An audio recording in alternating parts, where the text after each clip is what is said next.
আসসালামু আলাইকুম। আগামীকালকে চট্টগ্রাম বিশ্ববিদ্যালয় বিএড ভর্তি পরীক্ষা। তো ভর্তি পরীক্ষার হলে ঢোকার আগে আমার এই কয়েকটা কথা তুমি শুনে যাও।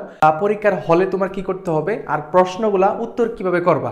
প্রথমত বলছি যে আমাদের চট্টগ্রাম বিশ্ববিদ্যালয় বিএড ভর্তি পরীক্ষার ক্ষেত্রে যে কেন্দ্রে প্রবেশ হচ্ছে 11টা 15-এর মধ্যে, অর্থাৎ তুমি যেভাবেই পারো 11টা 15-এর মধ্যে তোমাকে কেন্দ্রে উপস্থিত হতে হবে। অর্থাৎ তোমার যেখানে হলটা পড়েছে, যেখানে সিট প্ল্যানটা পড়েছে, সেখানে 11টা 15-এর মধ্যেই তোমাকে উপস্থিত হতে হবে। দেন পরীক্ষা শুরু হবে 12টায়। যদিও সেখানে বলা আছে 11টা 15, কিন্তু পরীক্ষাটা শুরু হবে 12টায়। তোমার হচ্ছে এখানে 15 মিনিট 45 মিনিট তোমার পরে শুরু হবে এবং তুমি ওইখানেই তুমি বসে থাকবা। দ্বিতীয় কথা হচ্ছে আমাদের কি কি কাগজপাতিগুলো লাগবে, যে প্রয়োজনীয় যে কাগজপাতিগুলা যেগুলো আমার ম্যান্ডেটরি লাগবেই, এবং তাদের ভর্তি সার্কুলার বলো, অ্যাডমিট কার্ড বলো, যে ধরনের নির্দেশনা দিয়েছে সেটা হচ্ছে যে অ্যাডমিট কার্ড 2 কপি লাগবে। তুমি যে অ্যাডমিট কার্ডটা পেয়েছ, তুমি অনেকে আবার প্রশ্ন করেছো এই অ্যাডমিটকে আমি কয়বার তুলতে পারবো, অসংখ্যবার তুলতে পারবা, ঠিক আছে। 2 কপি অ্যাডমিট কার্ড তুমি সাথে নিয়ে যাবে একটা ফাইলের মধ্যে। দেন হচ্ছে পাসপোর্ট সাইজে 2 কপি ছবি।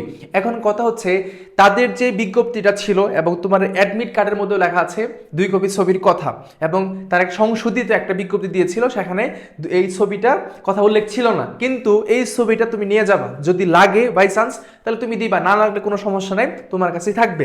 দেন হচ্ছে এইচএসসি রেজিস্ট্রেশন যে কার্ডটা আছে তোমার অবশ্যই সেটা নিয়ে যেতে হবে। এখন আমার কথা হচ্ছে আমার এখানে 3টা সাবজেক্টে পরীক্ষা হবে, বাংলা, ইংরেজি আর হচ্ছে জিকে। এখন তুমি প্রশ্নের আনসারটা কিভাবে করবা, আসলে কিভাবে করা উচিত, কোনটা দিয়ে শুরু করা উচিত।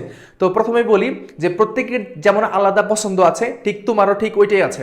এখন অনেকেই ধরো হচ্ছে বাংলাদেশ শুরু করবে, অনেকে ইংরেজি দিয়ে শুরু করবে, আবার অনেকে জিকে দিয়ে শুরু করবে, এটা তোমার ইচ্ছা। তোমার কাছে যেটা সব থেকে ভালো লাগে তুমি ওইটাতে শুরু করবা, কিন্তু শুরুটা যেন অনেক ভালো হয়, অনেক সুন্দর হয়। কারণ হচ্ছে আমাদের যে হিউম্যান ব্রেন, একটা প্রেশার যখন ক্রিয়েট হয় তখন অনেক প্রবলেমে দেখা যায়। প্রথমত বাংলা কথা বলি, ওইখানে সবকিছু সুন্দর করে দেওয়া থাকবে। যখন হাতে তুমি প্রশ্নটা পাবা করে তুমি রাখবা, রাখার পরে প্রশ্ন দেখবা। ধরো বাংলা ধরছো, বাংলা 1 নম্বর কোয়েশ্চেন, 1 নম্বর কোয়েশ্চেনের উত্তরটা কি, যেটা তুমি 100% পারবা, মানে তুমি দ্যার ইজ নো কনফিউশন, কোনো ধরনের কনফিউশন নাই, 100% তুমি পারো এবং এটা জানো, তুমি সেটাকে অবশ্যই আগে দাগিয়ে ফেলবা। সেখানে তুমি ছোট্ট করে এরকম করে দাগানোর চেষ্টা করবা, এত জোরেও দেওয়ার চেষ্টা করো না, হালকা করে জাস্ট তুমি এরকম করে তুমি ভিতরটা ভর করে দিয়ে আসবা। 100% তুমি জানো ওইটি আনসার করবা, যেটা কনফিউশন থাকবে সেটা তুমি ওইখানে সময়টা নষ্ট করবা না। ধরো হচ্ছে 1 নম্বর প্রশ্ন তুমি হচ্ছে দাগাচ্ছ, তুমি পারছো, 2 নম্বর প্রশ্ন তুমি পারছো, 3 নম্বর প্রশ্নের মধ্যে কনফিউশন এসে পড়ছে, তুমি বুঝতেছো না এটা উত্তরটা কি হবে, ওইখানে সময় নষ্ট করবে না, স্কিপ করে তুমি 4 নম্বর চলে যাবা, ঠিক আছে। তুমি 4 নম্বর চলে যাবা, কিন্তু সময়টা নষ্ট করবে না। এই যে তুমি 3 নম্বর যে দাগাইতে পারলা না, এটা তুমি কেমনে বুঝবা, ঠিক আছে। তো আমার প্রশ্নের মধ্যে ছোট্ট করে, একদম ছোট্ট করে, যেন এত বেশি না হয়, ছোট্ট করে একটু চিহ্নিত করে রাখবা যে এই প্রশ্নটা তুমি দাও নাই, ঠিক আছে।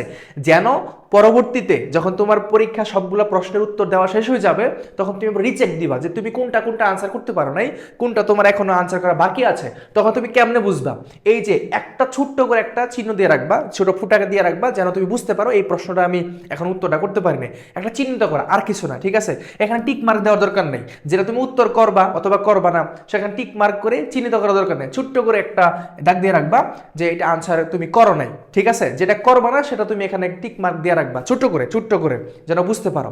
এটার অর্থটা হচ্ছে যখন আমি পরীক্ষাটা শেষ করে ফেলবো বাংলা ইংরেজিকে, তখন আমরা রিভিশনের জন্য দেখবো যে কোনটা আমার এখনো বাকি আছে, তখন তুমি ওই কনফিউশন কোয়েশ্চেনগুলো আনসার করার চেষ্টা করবা। কিন্তু প্রথম সময়ে তুমি যেগুলো 100% পারো সবগুলো দেখাই ফেলবা, বাংলা, ইংরেজি, জিকে। অ্যান্ড প্যাসেজ করার ক্ষেত্রে আমি মনে করি ব্যক্তিগতভাবে যে প্যাসেজটা প্রথমে আনসার করা উচিত না। মানে ইংলিশ প্যাটার্নে যখন তুমি যাবা, ইংলিশ প্রশ্ন যখন পড়বা, তখন হচ্ছে তুমি এই প্যাসেজটা আগে দেখানোর চেষ্টা করবা না, কারণ হচ্ছে এখানে অনেকটা সময় যাবে। তুমি আগের প্রশ্নগুলা আর বাকি যে প্রশ্নগুলো আছে এগুলো খুব ভালো করে দেখাবা, টপ করবা, এটাই সত্য কথা। এবং তুমি যদি খুব ভালো করে পরীক্ষাটা দিতে পারো, পরীক্ষার প্রশ্ন যদি বাই চান্স কঠিন হয় সবার জন্যই কঠিন হবে, যদি সহজ হয় সবার জন্যই সহজ হবে। কারণ তুমিও যেমন যুদ্ধক্ষেত্রে আসছো এতটা সংগ্রাম করে, সেও আসছে যুদ্ধক্ষেত্রে, ঠিক আছে। সেম কোয়েশ্চেন এবং সেম প্যাটার্নে তুমি পড়েছো, সেম বুক হয়তো পড়ছো বা সেম টপিকই পড়ছো, একজন ফার্স্ট হবে আরেকজন ফেল করবে, পার্থক্য এখানে কি, পড়াশোনাকে কতটুকু করছো। পরীক্ষার হলে ঢোকার পরে মাথাটা ঠান্ডা রাখবা, হতাশ হবে না। এতদিন ধরে একটা পরিশ্রম করেছ, অনেক দিন ধরে তোমরা রাত জাগা স্বপ্নগুলা দিনে রাত্রে 24 ঘন্টার মধ্যে অনেকটা তুমি পড়াশোনা করেছ, আর সেই পড়াশোনার যে সাফল্যর জিনিসটা ওটা আগামীকালকে হতে যাচ্ছে মাত্র 1 ঘন্টার মধ্যে, ঠিক আছে, 1 ঘন্টা পরীক্ষার মধ্যে তোমার এই যে কয়েক মাসের যে পরিশ্রমটা সেটা এখানে দেখা দিবে। সেটা হচ্ছে তুমি মাথা ঠান্ডা রাখবা, সুস্থ শরীর থাকলে বা মাথা ঠান্ডা থাকলে, টেনশন কাজ না থাকলে অবশ্যই তোমার পরীক্ষাটা অবশ্যই ভালো হবে। ঠিক আছে, এই পরীক্ষার হলে কি অনেক ভীত হয়ে যাও, নার্ভাস হয়ে যাও, এই জিনিসটা যেন না হয়। আবারও বলছি, এই জিনিসটা যেন না হয়, খুব ভালো থাকবা। মনে করবা এখানে সবাই তো আসছে পরীক্ষা দিতে, তো আমিও একজন আসছি একটা প্রতিযোগী হিসাবে। সো সবাই সবার মতো করে চেষ্টা করবে। এখানে আমি যদি যারা হচ্ছে নার্ভাস হয়ে যায়, চিন্তা কাজ করে, টেনশন কাজ করে, তাহলে আমি হয়তো ওদের কাছ থেকে পিছিয়ে পড়বো। ঠিক আছে, এই জিনিসটা খেয়াল করবা, খুব ভালো করে পরীক্ষাটা দিও। তো বি ইউনিটে যারা ভর্তি পরীক্ষা দেবে আগামীকালকে, তোমাদের প্রত্যেকের জন্য শুভকামনা রইল, যেন তুমি তোমার এবং তোমার বাবা মার এবং তোমার সুন্দর একটা একটা জায়গাতে যেতে পারো এবং তোমার স্বপ্নটা যেন পূরণ হয়। শুভকামনা সবার জন্য।